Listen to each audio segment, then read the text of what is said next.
करके आवे, तैसे ही अपना जावे बम बम बम बम बोले अपना उसी के सोना चांदी पे पूरा चढ़ावे, और जब पूरा फूल पत्ती तुलसा से सब कुछ ढक दे।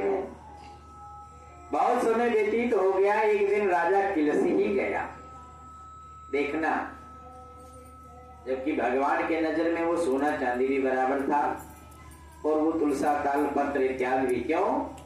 क्योंकि भगवान तुम्हारे द्रव्यों के नहीं, तुम्हारे भाव के भूखे होते हैं। अब वो उसके लायक था तो वो चढ़ाता था, जो जिसके लायक होता है वो उसको करना ही पड़ता है। बहुत सिंपल सी बात है। जिसके पास बढ़िया अस्पताल में जाने का पैसा है वो छोटे मोटे अस्पताल में क्यों जाएगा, लेकिन जिसके पास नहीं है वो सोचेगा कि हम यहीं से दवाई ले लेंगे तो ठीक हो जाए, और वो भी जाता है। ये भी भगवान की माया समझो।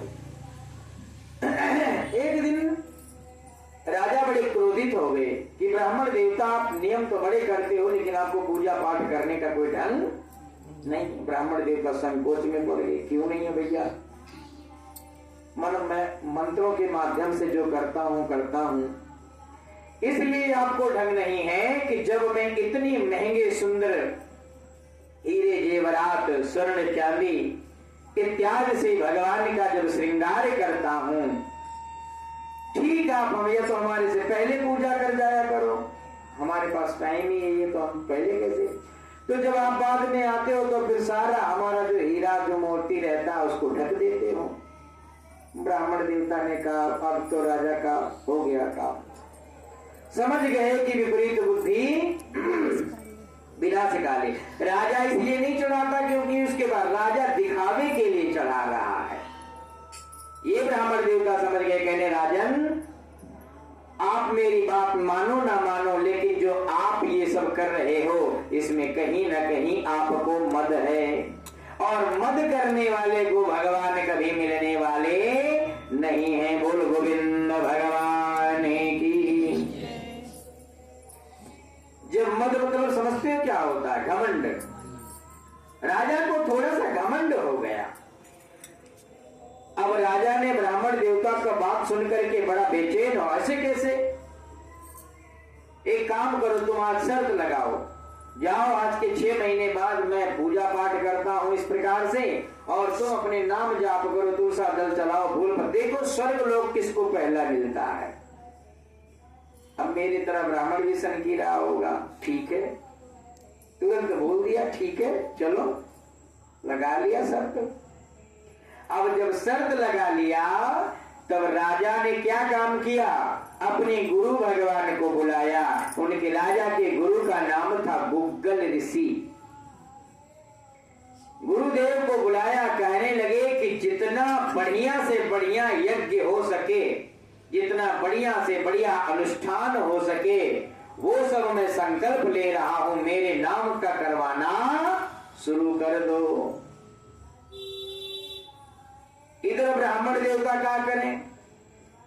एक टाइम भोजन बनाते थे, वो भी धीरे धीरे बंद करने का विचार बनाने लगे कि भोजन में जो हमारा आधा घंटा 1 घंटा खराब होता था, अब हम भोजन भी नहीं बनाएंगे। लेकिन भोजन खाएंगे नहीं तो फिर चलेंगे कैसे?